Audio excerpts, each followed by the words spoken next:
I say it's a tool for high performance because it allows us to understand ourselves at such a cellular level. And it helps us to then, by using that information, to embrace who we are and be really authentic to the gifts that we came to this world to express. Hi, friend. Welcome to Gather and Growth, a show created for passionate, growth-focused rural women like you. From mindset work and building strong habits to exploring the unique joys and challenges of living rural, this is a show to leave you feeling joyful, inspired, and a little less alone. Together, we're on a journey of reaching for the most confident, healthy, and authentic version of ourselves, and I'm forever grateful to have you by my side.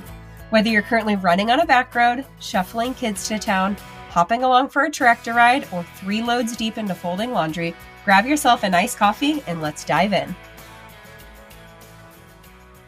Hi, friends. Welcome back to Gather and Growth. I am literally so giddy for this episode. Today, I am talking with Leah McCloud, who I'm going to let her introduce herself. But basically, she is like the human design guru that I just happened to stumble across when I went down this rabbit hole like just a few weeks ago.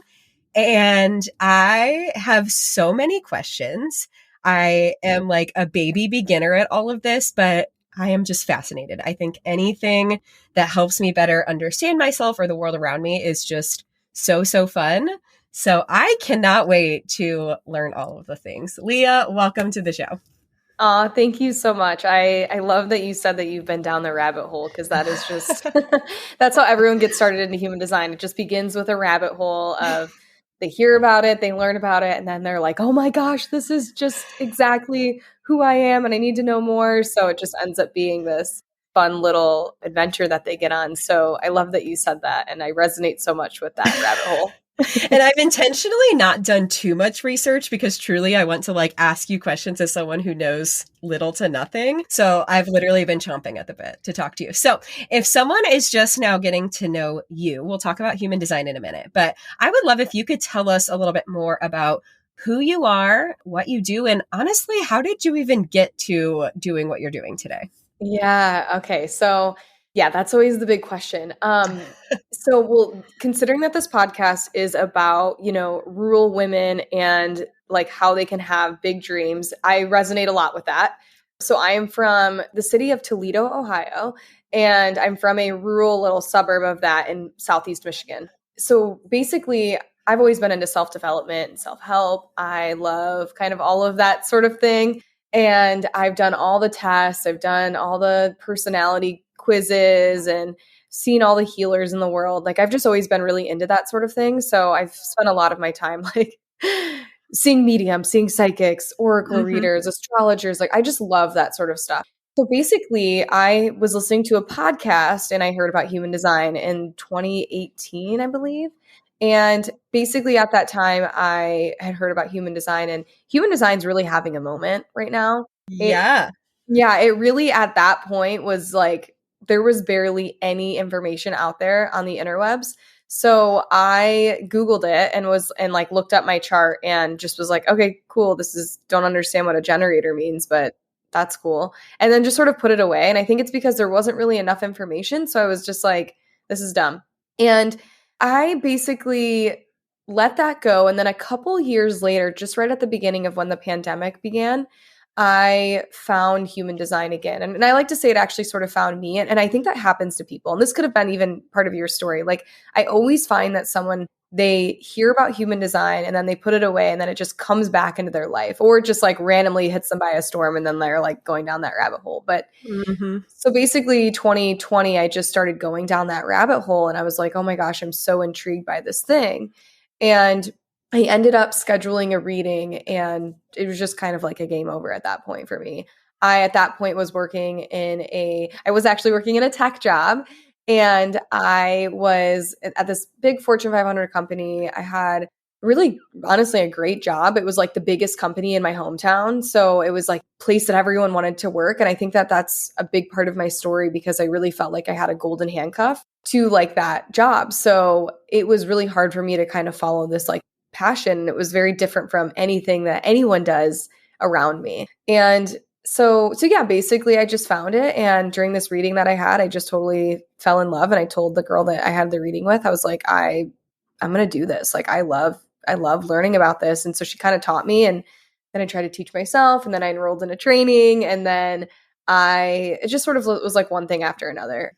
Started doing it for fun, thought it would be like my side hustle. And then it really bled into it being this like really big sort of just job. I mean, it just became its own business, really. Like, the more and more people that I did readings with, the more and more people that wanted to be in my orbit. And it just sort of has grown into this whole thing, which has been really fun and really cool. But I'm excited now. I just launched my own podcast. So if you want to hear more about that story in very, very detail, I have the entire first episode called My Human Design Story. It's a Design of You podcast. But yeah, so now I just do human design readings, and I mentor human design readers, and I'm actually launching a coaching program soonish. Haven't found a hard date yet, where I'll be coaching people through their human design and sort of helping them that way. Because in another lifetime, I was also a little bit of like a holistic food blogger. Moon Girls Plate, still on Instagram. I don't use it, but that was also me. So I've kind of always been into this wellness sort of stuff. So kind of combining those two things. Very cool. Okay, so if someone's listening to this and they're like, literally, what are they talking about? What is human design? Get very like basic newbie kindergarten level. Yeah. Okay. So it is, at the most basic terminology, it's a tool for high performance that's based on the time that you're born. And, another definition is it's the art and science of who you came here to be. Another definition is that it's basically Enneagram and the astrology had a baby. Yeah. Which is, and I was saying that for a while, then a lot of people were like, dude, you need to know my Enneagram before we do this reading. And I was like, okay, I got to stop saying this because it actually has nothing to do with the Enneagram. But what it is it's basically like, it's kind of like this personality test, but it's not a test. It's based on the time that you're born. So a lot of people are like, where can I take this quiz? Like, what can I get this DM all the time. And I'm like, it's not a quiz. It's just based on the time you're born. So just look at your birth certificate. That's the only information I need. So you can go to my website. It's thedesignofyou.com-get-your chart. And you can look up your chart. Like I said, it's based on the time that you're born, and this body graph comes up. And so very similarly to astrology, like you have a natal chart. In human design, you have your human design chart, or it's called your body graph formally. And this chart encompasses all of these different things. And basically, I know how to read those things, and it helps you understand how your energy works.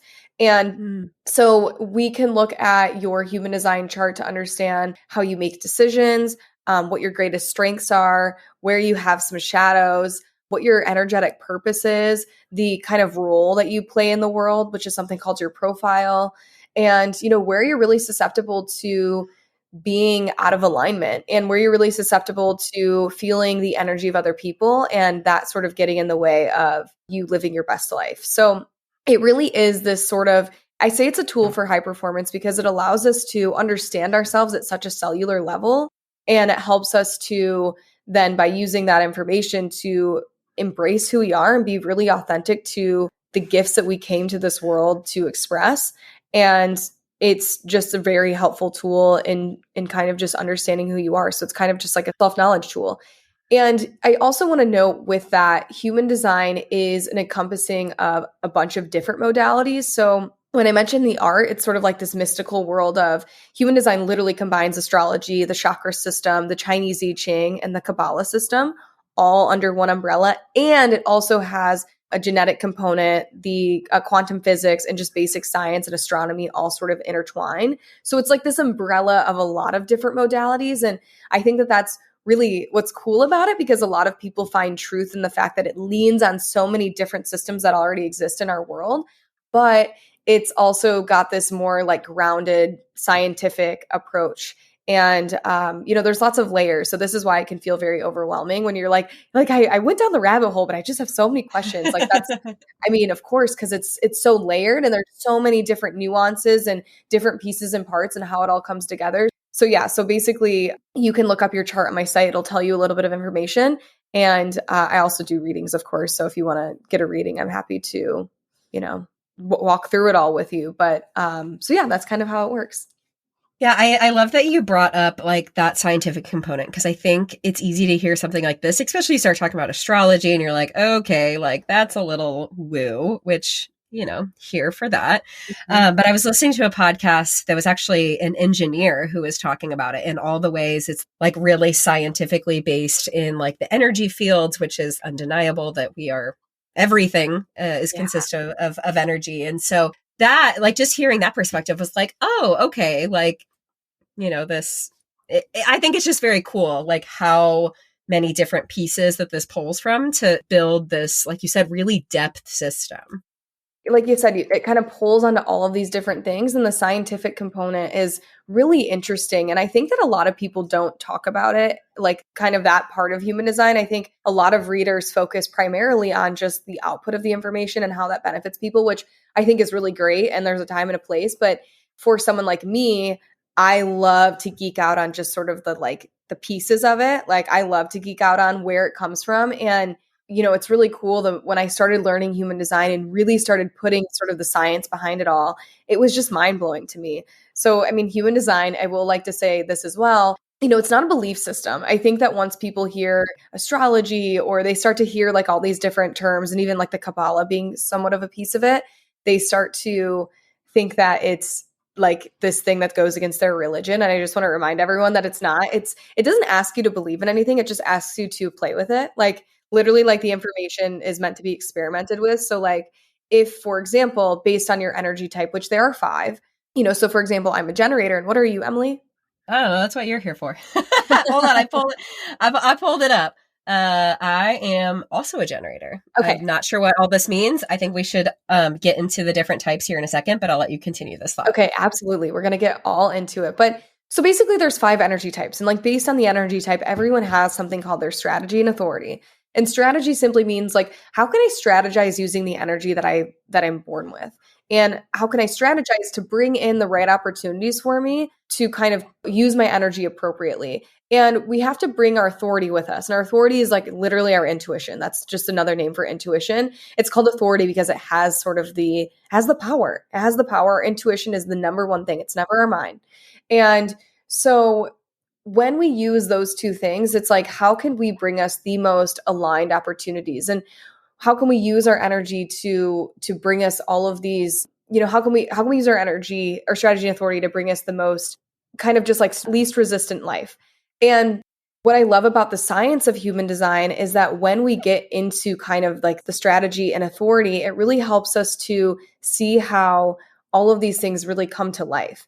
And basically, like when you look up your strategy and authority, and you'll get this when you look up your human design, it just allows us to understand how we can live into alignment. And so we ask people to just experiment with this information. So it's not a belief system in the sense that like you have to believe that this is the end all be all. It's not meant to be that. It's meant to be something that empowers you to be who you are, to be more intuitive, to listen to yourself, to honor your energy, and to really just play with it. And I always tell people, I'm like, if this isn't something that resonates with you, like no big deal, like drop it, like keep it right here on this podcast, or keep it right here in this reading. And I give everyone the permission because it's just a tool. Like we have a toolbox, and if you're feeling like down in life, you need a little bit of a reminder, you need some reassurance of where you're going, you open that toolbox and you find your things that you love. So maybe it's like, I want to go get a massage, or maybe it's like, I want to go see my therapist, or I want to like get my blood work done. We have all these tools that we can choose from, and human design is just one of these tools. It's like, I want to remember who I am. I want to remember my strengths. So I'm going to grab onto human design, and I'm going to like dig into this a little bit more and just like remind myself of the gifts that I was innately born with that are energetically tied to who I am. And I'm going to remember that because that's going to help me with this major decision that I have coming up. And so it's just meant to be played with. I love that you mentioned at the beginning, like it's almost as if the Enneagram and astrology had a baby, because the first thing, I went head first into the Enneagram 3 years ago. And it was such a light bulb moment for me of like, oh, all of these things that I thought were parts of myself that needed to be changed or that were flaws or whatever it may be are actually just really part of, the structure of who I am.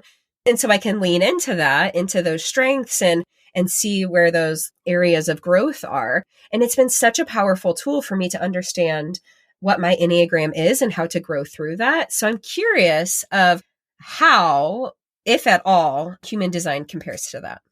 So when it compares to kind of like the Enneagram, I'm not an expert in Enneagram, so I can't really give a huge explanation into how it would relate to the different, like, like the numbers. I Mhm. do know my Enneagram, but I'm a 3 with 2. Actually, maybe I don't. I think I'm either a 3 with 4 or 3 with 2. It's been a minute. But so basically, it's kind of like when we look at Enneagram, what's really nice about the Enneagram is that you basically have these sort of like numbers, and they all sort of have their own archetype associated, right? And this archetype tells you like a little bit more about like how you operate. And there's even like different tools based on each of the archetypes that can help you sort of live your best life, essentially. And they can help us decide like what careers we want to go into or how we show up in relationships. And in human design, there's something very similar. It's called your profile.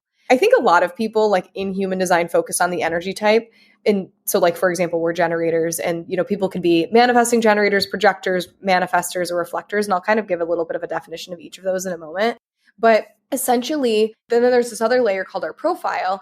And this layer of human design, it's a combination of two numbers. So like you are what we call a 2-4, I'm a 5-1. And so in human design, these profiles are kind of like the archetype. So that's where I feel like it kind of leans into the Enneagram, where it can be very similar. So you may find that there's ties between maybe what your Enneagram type is and then also what this profile, like the meaning of the profile is. You may find sort of like synchronicities between the two. So cool. Guys, I have a really cool opportunity to share with you that melds my experience in the classroom and love for personal growth, the Enneagram, and intentional parenting. My friend Sarah Waxman is a former teacher who now coaches parents and teachers through using the Enneagram to support students in and out of the classroom.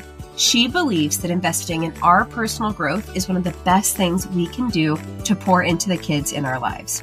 This November 7th through the 11th, she is hosting the Bettering Them Summit, an online learning experience with dozens of speakers prepared to share tools, techniques, and implementable practices to have the best year possible at home and in the classroom. The best part, a one-day pass to the summit is absolutely free. You'll have 24-hour access to sessions about building trust, communication styles, classroom management, developing mutual respect, and how our personalities come into play, and so much more. But for just $67, you can purchase VIP all-access passes that include unlimited access to all sessions, including bonus sessions with exclusive speakers such as yours truly, raffle entries, and a summit workbook. But don't delay, because that price will soon increase to $97. If you are ready to learn from high-level experts and educators such as Enneagram Ashton, Gabby Gast, Margarita Monday, Brian Lee, Noelle Dawn Clava, Elizabeth Leveritz Ortiz, and Amy Wicks, grab your ticket from the link in today's show notes. Okay, so if someone's just hearing about this for the first time, what are those? You said there's 5 basic categories? Mm-hmm. Yeah, well, just energy types. So it's hard to say categories, but yeah, I would say that's the best place to start. And there's obviously a lot of layers to it. So the first energy type that's the most common is the generator type. So not surprised that we're both generators. And generators are, the name sort of makes sense when you start to think about it. So generators are people that quite literally generate energy when they do things that they love.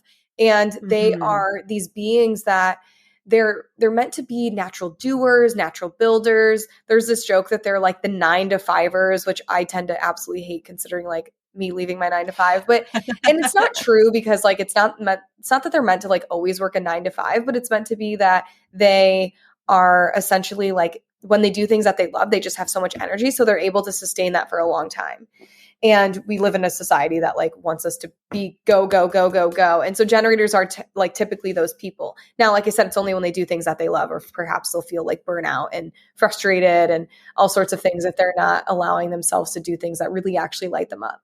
So when I first heard that I was a generator, I was like, wait a minute, like I'm not rare. Like I was kind of bummed about it. But the more you get into it, so this is why I'm like, there's so many layers, because like there's a lot of like ways to look at your chart. No 2 charts are the same. I've never seen 2 charts that are exactly the same. Like I think it's nearly impossible. So that said, generators, and the second type would be manifesting generators, also very common. The two together make up around 75% of the population. So lots of generator type beings running around. Manifesting generators are actually a hybrid between another type called manifestors, which we'll talk about in a moment, but they are people who are meant to have that energy like the generators do, but then they get a lot of like impulses and urges to be very creative. They get like creative bursts from the universe to kind of like go after things. And so they're very much like multi-hyphenate people, multi-passionate, and they're really people that do a lot of different things and they're very curious. And so I almost say like manifesting generators are like masters at everything or masters at none. Like they just are kind of into just a lot of different things. They struggle a lot with like niching down. That's like one of the most limiting beliefs for them. They are meant to kind of like chase after all the things that just they desire. Projectors are the third type that are about 22% of the population. They are our natural leaders, our natural guides. They're meant to devise systems. They're oftentimes called the seers. They're people that are really good at seeing an upgraded approach to the world. They're called projectors because they can project onto people. Their energy is very much like it's very focused and penetrating, and because they can see right into things, right? And they are people that they have to be kind of invited in to share their energy, or else they feel kind of like they feel some resistance. So it's really important that people invite them in or recognize their energy and really truly see them for the brilliant stuff that they've gained before they kind of like interact with the world. The fourth type is manifestors. Kind of spoke about them briefly. Manifestors are these trailblazers. And by the way, all types can manifest. I like to make that disclaimer because like that was something that I thought when I first learned human design. But manifestors have this ability to get to where they want to go quickly because they get those creative bursts from the universe, and they are very much they have to follow these impulses. And so sometimes it can be very spontaneous. And we find that manifestors are so bold, they're so unique, their energy is really big. They're only 3 to 5% of the population. But when a manifestor walks into a room, you see them, you feel them. And they're like these people that totally are able to go after things and do their own little thing in their own unique way. So they're kind of always like just being them. And it's really important for them to be unapologetic and that they kind of tell people where they're going, or else it's like, I don't know what they're doing. They're kind of over there just doing this new thing. And then the final type is reflectors. They're about 1% of the population. Reflectors are very much like celestial, lunar types of beings. They're meant to really be in touch with the cosmos and their environments, and they actually have no consistent energy in their chart. So they actually feel the energy of everyone else and they reflect it back to them. So they mirror the world around them. They're the people that we look to see like, how are we doing? And yeah, we kind of just look to them to know like where we are in life, and they are really attuned to spaces. And so their environments are important. People, it's really crucial they're around the right vibe because otherwise they can fall into disappointment very quickly. And so they kind of surprise themselves when they're in alignment, and they are really just meant to reflect the world back to everyone else. So about 1% of the population. So those are the types. And then there's obviously other layers. Okay, so you said there's like all of these different layers underneath those types, and I think probably the easiest way to start diving into that is if you want to go ahead and do the reading for my chart, and then along with it, kind of explain what each of those different things mean. So yes, let's get into your chart, Emily. I'm so excited. I was looking at it when you first sent it over, and I was really excited just because you actually like have quite a bit of openness in your design, but we'll kind of break down all the things. So we talked about you being a generator, which, you know, that's a very common type, and you're really like this life force, and you're someone who, when you follow things that you love, your energy really like sparkles. It really kind of radiates out of you. It's almost like energetically correct for all of the types to kind of be into alignment to follow their own energy, because by doing that, we all sort of affect each other. And specifically, like any generator or manifesting generator, there's this part of your chart that's like this consistent energy reserve. And so when you're doing something that you love, that energy reserve sort of like pours out of you, and it radiates and it sparkles. And it actually allows, so projectors, manifestors, and reflectors do not have this energy reserve. So they actually need a lot of rest. And so it's when generators or manifesting generators follow something that they love, they create this spillover of energy that allows them to kind of grab onto it. So it's really important that you're doing something that really lights you up. So I love that you've started this podcast not too long ago and you are kind of following this dream and this path, because this is something that will continue to radiate and other people grab onto that. They see you sparkle. You may even seeing this coming out of me right now as a generator. Like when I'm talking about human design, it radiates. And so that's like what happens when you do things that you love. It just radiates out of you. And, by being a generator, your strategy is to respond. And this is where it starts to get a little bit confusing. And I mentioned strategies like, how can I bring myself the most aligned opportunities? And so when you're kind of wanting to do that, you're supposed to just respond to life. Generators are very magnetic. And so it's kind of like your aura is consistently pulling in things that are meant for you. It's magnetizing the right opportunities. And so all you have to do is respond using your intuition, or as we formally call it, your authority. So how this works is you're really designed to lean into your gut feeling. Generators have a very strong gut. And even more so in your chart, your authority is that gut. It's your sacral center. It's listening to this gut feeling. And so this is the area below your belly button. And it's this thing that either when something's in alignment for you, it feels excited, it feels light, feels like almost airy. Like you don't even have to think about, like, you don't have a stomach ache. It just feels like, yeah, like you're very expanded. And when it's a no, it feels like, maybe like there's a stomach ache that comes up. Maybe you start to like feel like restricted a little bit and your body starts to turn inwards and you're feeling like just completely like this is something that's not, it just doesn't feel right. And that's the indication that something's a no for you. And this can happen very quickly, specifically in your chart too. This happens really fast. You have what we call single definition. So all of your energy is kind of like linking together and flowing very consistently. And so what can happen here is that when that response comes in, like when you have something that you've magnetized to you, it's deciding, okay, is this something I want to do or not? And this can happen in 4 seconds. You could be like, no, that's not for me. Or yeah, that's for me. And you don't even have to like think about this. And that's the best thing. It's not thinking about it. That's the hardest part, is when we overthink things, because we're not meant to make decisions from our mind. We're not meant to be smart and think smart all the time. We're really meant to kind of just tune inward to that intuition. So it's about, for you, really leaning into that gut feeling and knowing that whenever you do something in accordance to the way that it really feels in your body, that will always lead you in the right direction. And so there's almost like this little formula in human design that it's like when we use our strategy and our authority, we always are feeling what we call our signature theme. And your signature theme is just a sign that you're in alignment. So for you, like when you're in alignment, it's satisfaction. It's like pure satisfaction and bliss, contentment. You feel like as if everything is the way that it should be. Like, and satisfaction can be its own definition. Like it may perhaps feel like, oh my God, I just recorded like 3 podcasts today and like that was the best thing ever. Or I had this conversation. Or maybe it's like I literally just sat on the couch all day and watched Netflix and like I'm so satisfied.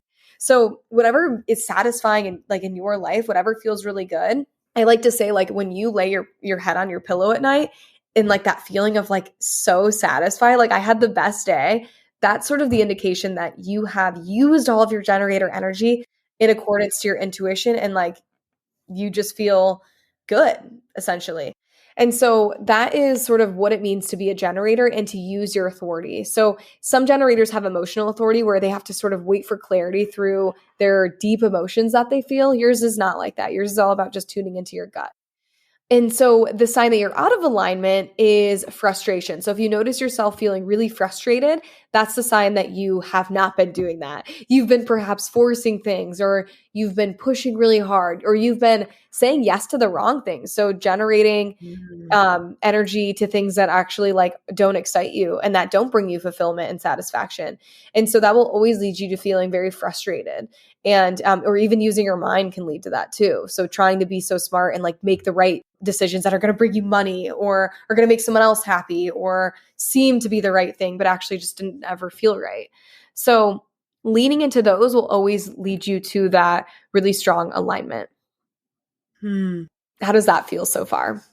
Yeah, that tracks. That definitely all tracks.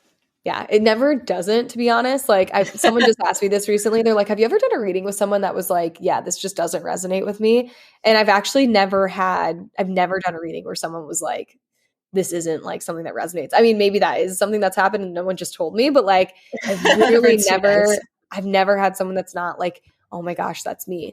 Now it's interesting though, because I've done readings with people who are generators in the past and they've been like, I feel like I don't have this limitless energy. And that's when I'd say, well, you're out of alignment, obviously, because like you're supposed to, Mm. and you're supposed to feel like not so drained and exhausted. And they can remember moments where they did feel like really lit up. And so then they can kind of remember those periods of their life.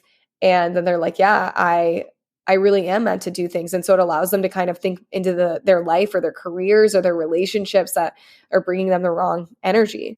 Mm. So moving So on. oh no, you keep going. Okay. I was going to start asking questions, but you keep going. I'm gonna go into your profile and then we'll do questions. We'll do some questions after that, and then I want to get into some of your gifts. Okay, so in your profile, you are what we call a 2-4, and this is kind of what I was like relating back to the Enneagram. So the 2-4 is as I like to call them, the introverted extrovert, and yeah, this is like always one that hits home a lot with people. The profile I think the profile is the funnest part in human design, truly. Like I'm like, okay, cool, like you're a projector, like cool, like that's actually really interesting information to me. But I'm like, what's your profile? Yeah. Because the profile is like really where our personalities start to bleed through. This is the role we're meant to play in life. And so the 2 in you is called the hermit. And the 2 is really much like someone who is meant to be a little bit more introverted, likes to have their alone time, needs to have that space, likes to have that independence to kind of do their own thing. It feels Mm. really good for them to kind of be in their own space. And then the 4 in you is quite literally the opposite. It's the opportunist. And so the 4 is someone who's like very friendly, lots like a networker, has a lot of friends. The 4 is like, I joke that the quote for the 4 is like, it's not about the degree you get, it's about the hands you shake. So I see that a lot with like the 4s is like they always have jobs or they're in positions or they've gotten an opportunity because it's someone that they knew. They're very much like Mm. the kings or queens of their circle. So very opposite energies. Like part of you is like wanting to be introverted, part of you is wanting to be extroverted. So you're kind of like this ambivert.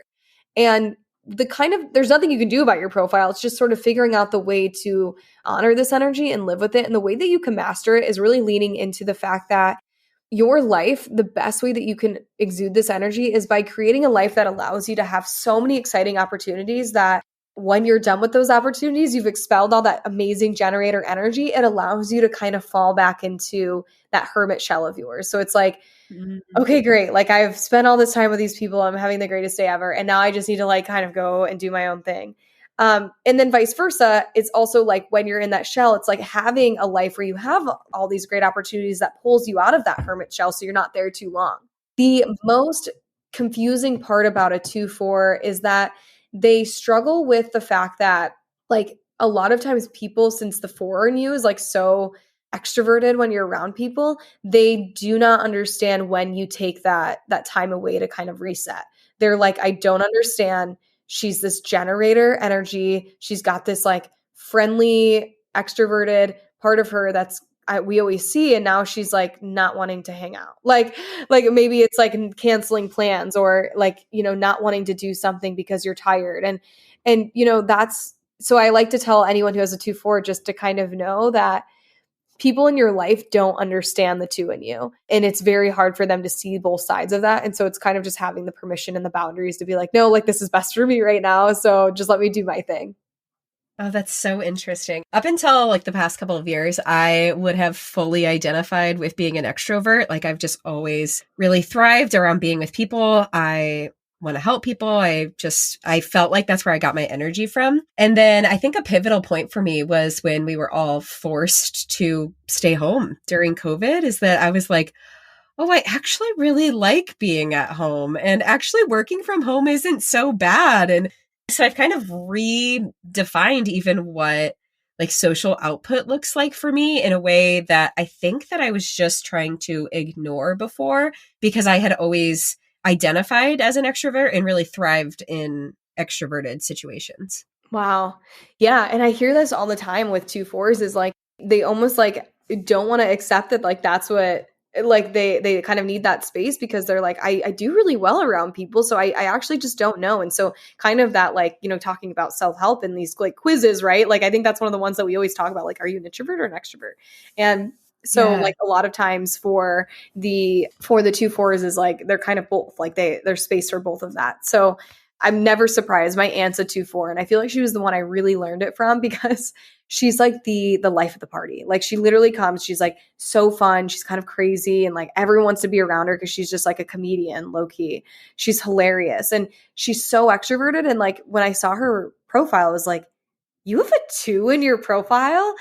And then that's when I realized she was like, Leah, like she lives far away. So when she comes into town, she was like, she's like, you don't understand. Like after I visit home, like I can't talk to people for like a month. She's like, I don't have tons of friends where I live. Like I need to kind of be in my own sort of space. And like, I like to just be alone and sit outside. And I was like, oh, like, okay, now I guess I'm learning a lot more about it. And I've just sort of seen that theme over and over as I've worked with people over the years. So cool.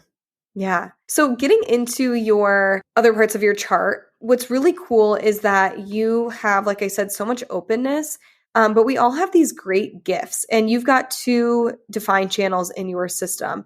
The first channel that I'm going to talk about is this 18 and 58 connection. And this is the channel of judgment. And people who have this channel are really good at correcting things. And they're really good at almost even perfecting. They're really good at seeing the way that things could be better. And they have this ability to really like look at situations or people or, I mean, really anything in your life that you're a little bit interested in. You have this way of seeing how it can be improved and how you can make it just like a little bit better that can tweak that. Now, you're not a projector, but the energy that comes through with this channel or this gift is all like very similar to projector energy because it is a projected channel, which you can have in your chart, which is something a lot of people, I feel like don't realize that like channels actually have their own energy. So this one, it has to be sort of invited in like a projector's energy does. So what this means is like, it's important that you wait for people to really want that correctedness from you. They want you to perfect things because otherwise it feels like judgment. It feels like overcorrecting them. And so like I see this a lot in like relationships or even like in jobs where it's like, well, I don't know, like Emily keeps telling me like how this thing could be better. And so like I guess she just knows. But so it's like really nice to like kind of wait for people to ask you before you decide to kind of offer your perspective, because it is like you do have a way, like it's a gift of yours. Like you have a gift of seeing how things can be better, but you just want to make sure that people are ready to hear. Otherwise they're like, I was just doing my thing my own way. Yeah. Have you felt like that energy before in your life? I don't know. I feel like I relate to the maybe problem solving aspect of it is I am like constantly iterating on ways to grow and help other people grow or help situations develop. But I don't necessarily resonate with like the second part of feeling like I don't know, maybe this is just a lack of self-awareness, but I don't resonate so much with the second part of like maybe trying to impose. Yeah. Well, so all of the gifts that we have in our chart, they have a high expression and a low expression, or as I like to say, like a wisdom and a shadow. And so when you're leaning into that wisdom of that gift, like that just tells me that you're leaning into the wisdom of it. Whereas like you're using this to help people grow. This can be one of the greatest things here. Like I see so many coaches who actually have this channel, whereas like they're really good at helping other people see their potential. And they have this way of like correcting what path they're on that's going to lead them to the most success. So that can come through with this channel. Just recognize like maybe it's just something to reflect on, or even ask like the people in your life, like, do you ever feel like I tell you how like things could be better without actually like assessing if you're ready to hear that? Just see what people say. And you can just see if that shadow ever comes up. But I love that you're not actually leaning into that part of it. That's just always a disclaimer, is like, this is the negative connotation of like what could happen here if out of alignment. Right.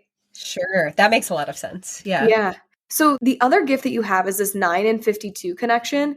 And this one is all about being very detailed and having a lot of focus. So the channel of focus is kind of what comes through here. And it connects this like pressure part of your chart, this like ambition, this drive, and this adrenaline to kind of that energy reserve that we talked about. And so you kind of just bring this powerful focus to anything that you do. And you're designed to be still in your body and focus deeply on process. And you have a gift of concentration that's meant to be really of service to the world. Gate 9 is all about determination. It's like this energy to concentrate deeply, investigate patterns, be very determined. You know, this one is similar to the judgment channel, where you have this capacity to hone in on details and spotting things that others typically wouldn't see.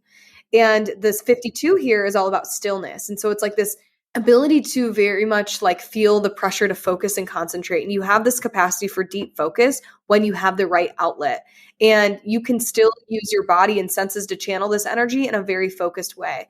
So what this one looks like is being very good at like when it's sort of similar to like when you follow things that you love and like that energy pours out of you. Also, like when there's something that you're really interested in, you have an ability to focus on it in this still sort of way. And what's even powerful in this is like, I don't know if you've ever ran like a group program or if you work with people in community. With this one, it's great because you also have this way of you that sort of brings focus to a whole group, and you bring focus to the energy of other people. So like you kind of like have that harness that like gets people to come back in. That's really interesting. If you've been hanging out with me online, I know you have heard about the personalized habit challenge You Do You 82 that I created a few years ago. And I love You Do You 82. But right now, I'm currently walking through a season of healing and growth where I need something just a little bit shorter to focus on. So I created a new challenge. It's really just a little sister to You Do You 82, and I'm calling it You Do You 32. It is a challenge when 82 days just feels a little impossibly long. It was created for the times when you need an attainable boost to get back to feeling like yourself again.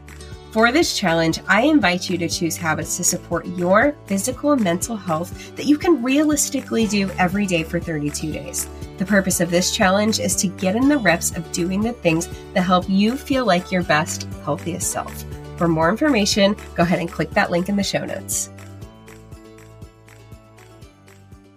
So those are kind of your greatest gifts. And then, leaning into some of your open centers, you have an open solar plexus, which is our emotional center. So this just tells me that you're super empathetic and that like you feel into the feelings of other people. Mm-hmm. You also have an open ego center. This is also our heart center. And this tells me that you are someone who you can see when people's heart isn't, you can see the heart that other people have in things. You see what motivates others and you can feel the willpower of theirs. It might feel really good for you to go to like workout classes where you see someone like in their willpower, like a coach or a teacher, and they're like cheering people on. That can feel really good for you. Yeah, that makes a lot of sense. Yeah. And what's really nice here is that it feels really supportive for you to be in these environments where you can see like why people are doing things, what's behind it. Now, the problem is sometimes the shadow here is like wanting to prove yourself and feeling like a lower self-esteem because it's like feeling you don't have that consistent willpower that some other people have. So sometimes it feels like your self-esteem or your worth or this ability to prove yourself, it sometimes oscillates. Ooh, that's interesting.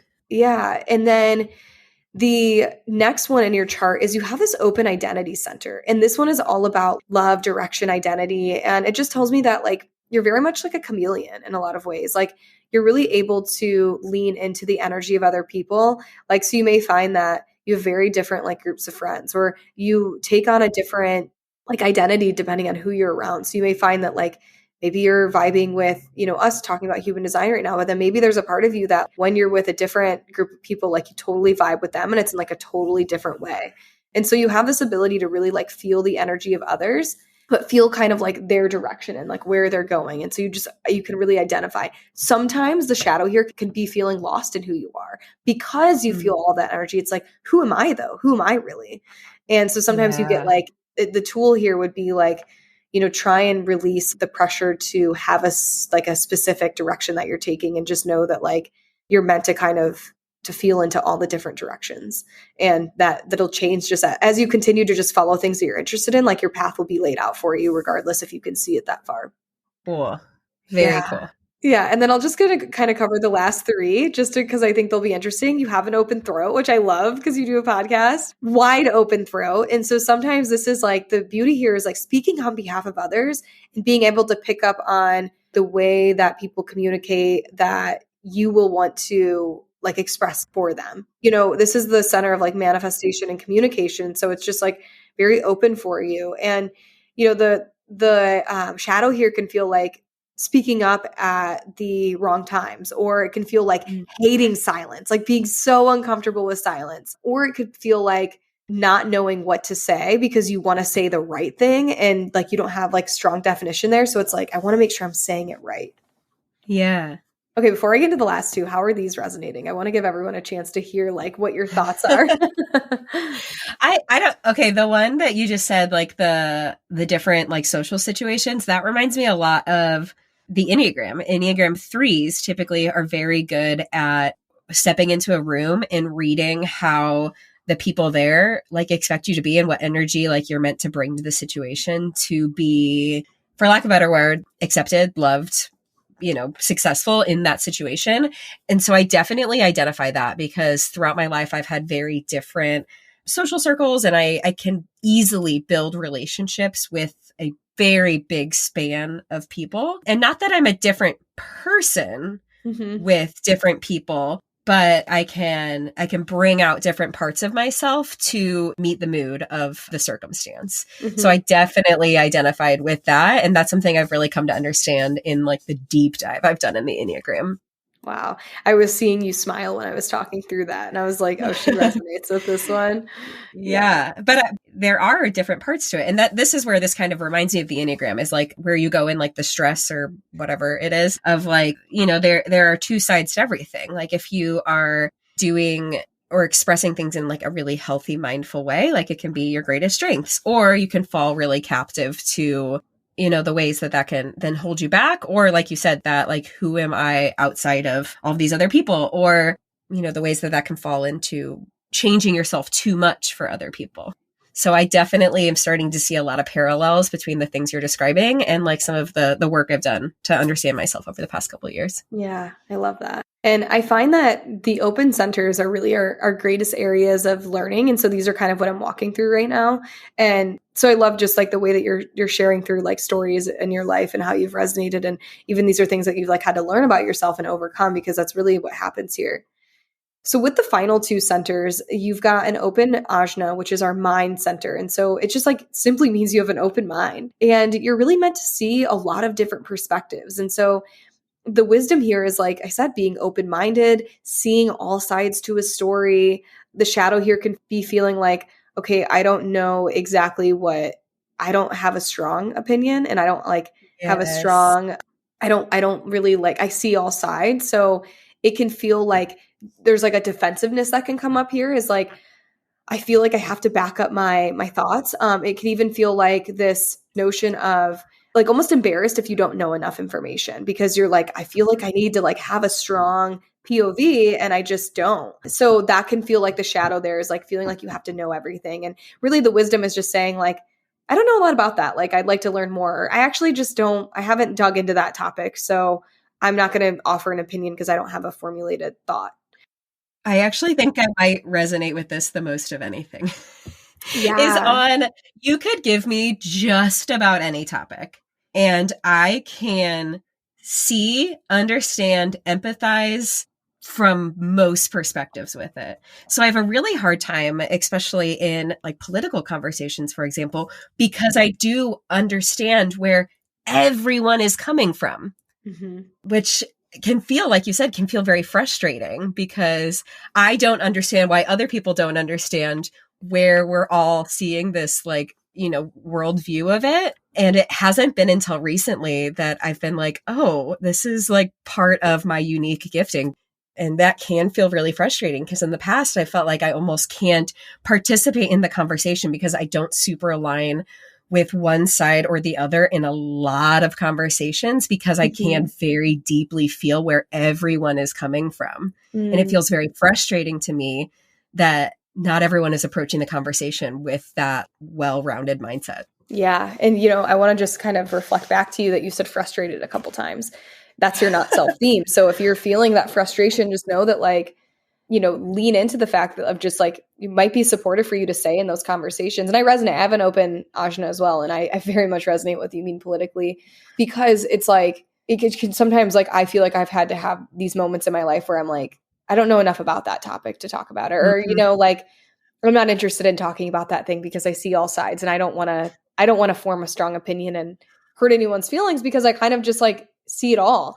And, it can be Yeah. very like polarizing when it comes to like elections and stuff, because it feels like you have to narrow it down, not to get on like a political rant at all, but, just that is a way that can show up. So just kind of relating Mhm. that back. And I see that a lot with this one. So it's a gift to have. It's beautiful to have. And it is a gift if you have it defined too. Like I know people have very strong minds and have very strong opinions, and there's a time and a place for that. So now, going into the final center, all the way up at the top, this is your head center. This is the area for inspiration and ideas. And when this is open, it simply means that you're inspired by everything. Like the world really inspires you, and that you are, open to gaining a lot of new ideas. The shadow here can be like searching for inspiration, like being obsessed with it. I recently did a reading Mhm. with someone who's like, I can't get off Pinterest.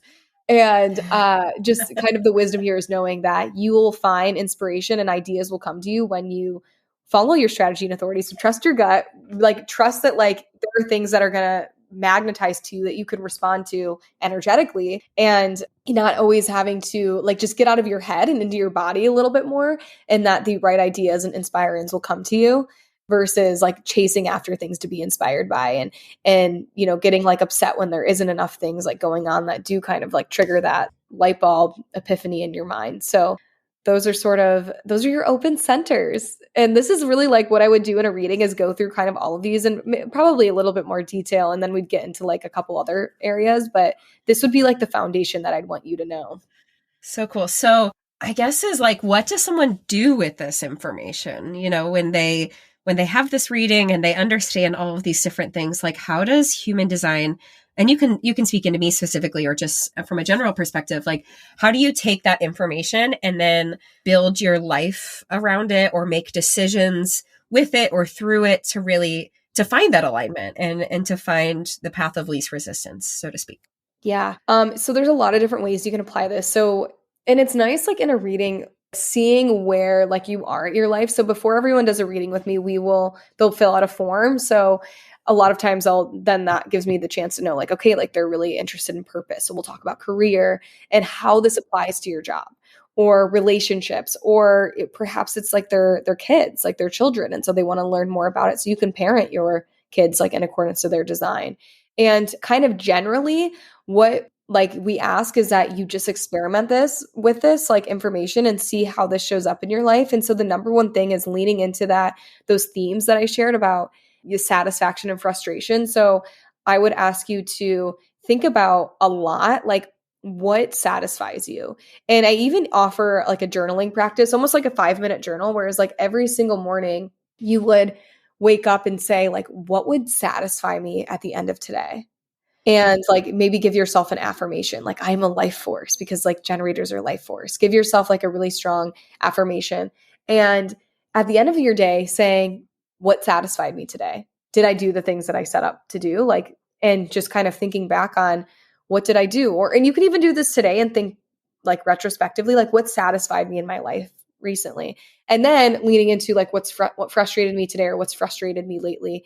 And as you start to form these lists, it's like, really leaning into going back to that strategy and authority, where it's like, okay, if there was this thing that really satisfied me, like let's use a random example, like I'm going to use an example in my life. Like Monday, my sister's house just burned down last week, which is Oh my terrible, gosh. but I'm home right now helping her. And so like Monday we shopped a bunch and like we got lunch together and we stopped at a coffee shop, and I felt really satisfied at the end of Monday because I felt like, there was something about that. And so I actually had a moment where I went to bed and I was like, why was today satisfying? And it was like, well, I thought about that decision process when I was deciding to come home last week after this happened. And like, I followed my strategy and authority where I was like, in my gut, I knew that it was right for me to come home. And I knew that like, this was something that like, this was an opportunity for me to help out. So that was magnetized to me. So I had something to respond to. So it's like looking at all the things that satisfied you in your life and going back to like when that decision came up and how that's now like bleeding into the satisfying feelings. And same goes with frustrated. Like, why did this frustrate me? Did I listen to my gut? You'll find that you didn't. Or like, and so it's just sort of like practicing that and flexing that muscle and getting really comfortable with it. That's like the best thing that you can do. And, then taking your greatest gifts with you is like knowing that like you're someone who has this like, ability to like see the potential in things, and knowing that you're really good at getting really detailed and focused and concentrated on things. So owning those gifts and taking them with you with everything that you do in your life. So cool. It's almost like it makes the decision-making process or easier. It's Yeah. like, because like you said, I think so often we get in our own heads of, is this what I should be doing? Is this what's expected of me? Is this how I imagine my life panning out? Is this the next best step? We like so spiral in our thought process of what we should be doing. But it sounds like this kind of gives us permission to turn inward as to what feels intuitively like the next best step, or even on a daily decision basis. Exactly. Yeah. So it's about like leaning into that to make decisions. Like that would be the number one thing that human design helps with is how we can make decisions that are aligned with our energy and our intuition, just who we are simply. And then how can when we went through all those open centers and we talked about like the shadows there, if you're feeling any of those, how can I release that? How can I empty out? And so like it's just reflecting on those things, asking yourself questions like, do I feel like I have to prove myself? Do I feel like I hold on to other people's emotions? Do I feel like I'm not comfortable with silence? Do I feel like I can't form an opinion? Leaning into those questions, and they can help you say, like, they can help you discover limiting beliefs. And then it can say, how can I just get rid of that? Just empty out. And then lean into the wisdom of knowing I'm empathetic. I feel into everyone's emotions. I feel into the motivations of other people. I am a chameleon, and everyone that I'm around, I feel into who they are. I am here to speak on behalf of other people. I see all sides to a story. I am so inspired by the world around me. So leaning into those gifts that you have and knowing that like those are the things that change your life. And if you feel off track that, all the other things that you feel like aren't you, like those are things that you've been conditioned to feel like you had to prove at some point, or you had to, society told you that that was the right thing to do or the smart thing to do. And so it's kind of led you to feeling like this frustration. So yeah, that's sort of how that all shows up. So cool. Mhm. I am equal parts like at a loss for words and have so many questions. I feel like an hour from now I'm gonna be like, what about gonna have a million follow-ups. So I think one thing that is always personally interesting is to understand like the process of how someone got to be where you're at today. And I think it's really interesting that in the work that you're doing now and being from a rural community, like so many of the women I work with are like, I feel like no one around me understands what I'm trying to do. And like people look at me like I have 10 heads when I try to describe like what I'm stepping into. What has your experience been like building a business really around this thing that a lot of people don't understand? It sounds like you don't necessarily live in your hometown anymore, but I would still just be interested to hear what your mindset or process has been like. Yeah, that's been a challenge for me, a lot, like a huge challenge. I think every kind of entrepreneur, anyone that's doing something a little bit different, experiences this at the beginning. I think now I'm at a phase where I'm just like, screw it, I don't care anymore. But and that's not to say that I don't have moments, but I think when I first initially started doing this, I was really nervous about sharing it with the world. I've always been into astrology. Like in high school, I got when I was 18 years old, I got my zodiac sign tattooed on the back of my neck. And I've always been into this world, but it was always like a lot of people judge that. Like I never really fully embraced who I was. And I think that, if I think back to high school, for example, like I was afraid to really step into my power in that way because like, you want to be cool and you don't want people to think that you're weird. And when I started kind of doing this and feeling like it was turning into a business, I announced it on Instagram, like I'm a human design reader. And I think what's really interesting is that there were so many people that came out of the woodwork that were like so proud of me, encouraging to me, like wanting to work with me. And, then there were people that I thought in my life that were like close to me that just didn't do that. And that's still to this day, like there are literally people in my life that I'm like, it's allowed me to really evaluate my friendships on a deeper level. And I mean, even relationships within my family, like that's been really probably the most challenging thing. So, and then I worked my corporate job just until this past spring. So I'm still like, I just kind of left and started doing my own thing officially. And I actually had a conversation with one of my bestest, closest friend. She grew up 2 houses down from me and she's like a sister to me, but we chatted for like 2 hours the other night.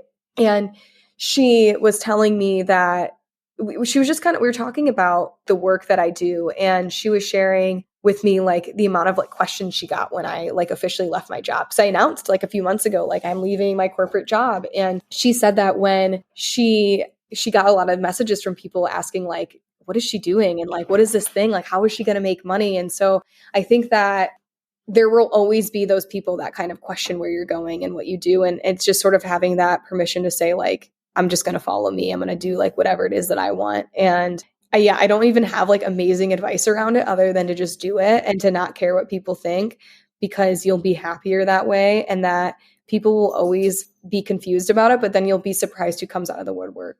Yeah, I 100% resonate with that. I am continuously surprised by the number of women locally that stop me and are like, I just really resonate with the things that you say. Like, thank you for saying that. And I'm like, it's people that you would never expect. So I think that we create these stories in our mind of how it's going to be perceived or how everyone's going to react or the ways that we're going to be judged, when in reality, like, that may be there, that may not be. But truthfully, no matter what you're doing, someone's going to have something to say about it or not.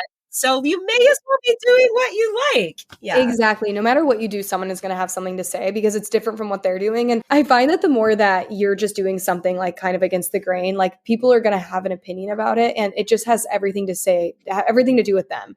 Like they're uncomfortable with themselves. They're uncomfortable because they haven't followed their own path. They're uncomfortable because like you're too big and your energy is something that they're not used to. So it's making them uncomfortable because they feel like it's an insecurity that someone else has because like they're not doing the same thing that you're doing. So then like now they're feeling like, oh, like should I be doing that? So it just it makes them question themselves. So honestly, you just have to like release it, because regardless, people are judging you anyway. Like even in my old position, I'm sure people like sat there, like, you know what I mean? Like people always are going to sit there and with their friends and just talk shit.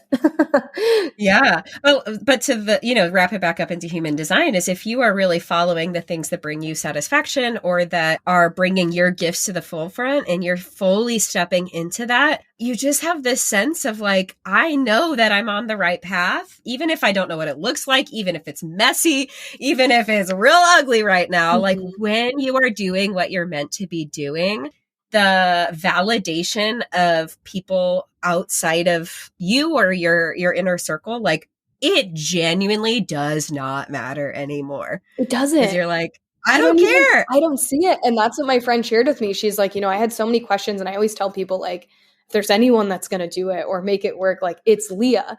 And I was like, I'm so glad you told me that, because I don't hear what people say, because I don't, like, obviously no one's going to say that to me. And so I was like, I've always been curious, but like, thank you for obviously sticking up for me. But secondly, like, I actually don't really care. Yeah. And you know what? I will find that people come around the circle too, even if they weren't there initially. Yeah. And it's like, the best way to prove what you're doing is the right thing is to just show them that it freaking works. Yeah. So just do it. The moment I was able to say, like, I more than replaced the salary that I left, people were like, wait, what? Yeah. It's always about money in a rural town. So anyone listening, like that's all they focus on. And I think that, like in me, like moving to another part of the world, like it's more about happiness. And like that's the big focus of everyone that I now surround myself with. It's all about like, are you happy versus like, are you making money? Yeah. So you'll find that like, but that is something nice to say is like, oh, I made this much money, because it then gives people permission to like be excited about what you're doing, which kind of sucks because like, happiness should be the degree of like success or just like the reasoning why anyone does anything, right? Like, do we need to monetize every single thing? I don't know. Yeah, exactly. But anyway, I was just very interested to hear your perspective on that, because like I said, so many women in our community are chasing big goals, whether personally or professionally. And that can often feel really uncomfortable when no one else around you, in a rural community or not, is not doing the thing that you're fully stepping into. So thank you for speaking into that. Yeah. Okay, so first of all, you've talked a lot about what you're doing as far as readings and how people can work with you in that way. So where do you want people to come to find you? Social media, website? How can we get closer to you and all of the gifts that you bring to the table around human design? Well, Instagram is where I'm at the most. So it's just at the design of you. I'm on Instagram way too much. So find me there. And then my website's thedesignofyou.com. And there you can get your chart and you can look at some of my offerings. And I also sell human design jewelry, which I'm wearing my necklace right now. So you can sort of, if you get really into it and you want to like rep your human design type, I've got some merch and stuff for that. But yeah, I would just say Instagram is probably the best place. And yeah.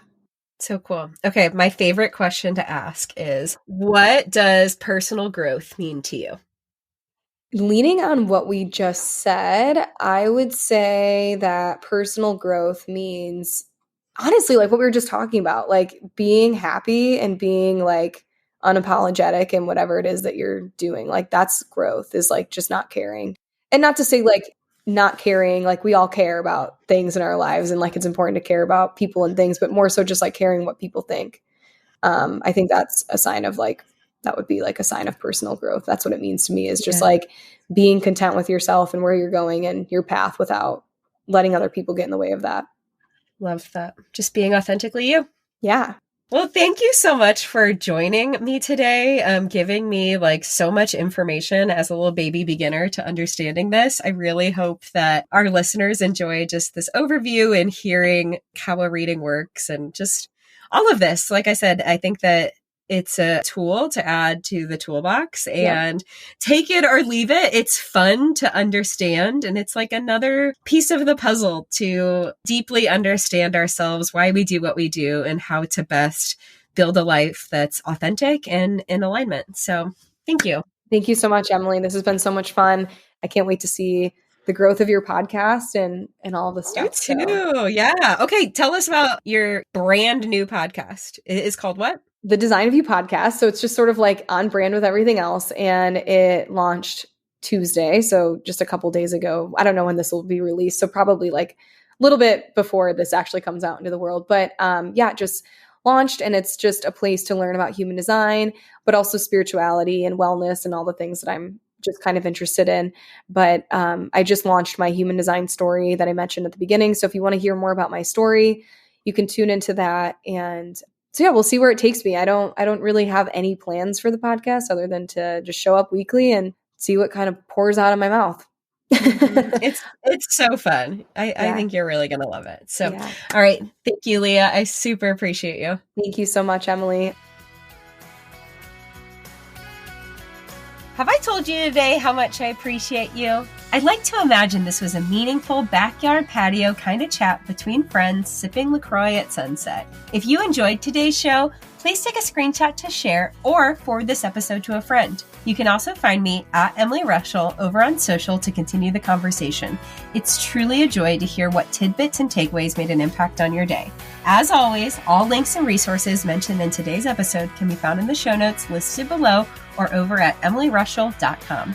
Special thanks to my podcast manager, Jill Carr, for the time and love she puts into producing Gather and Growth for this community. What a blessing it is to be on this personal growth journey together. Forever grateful for you.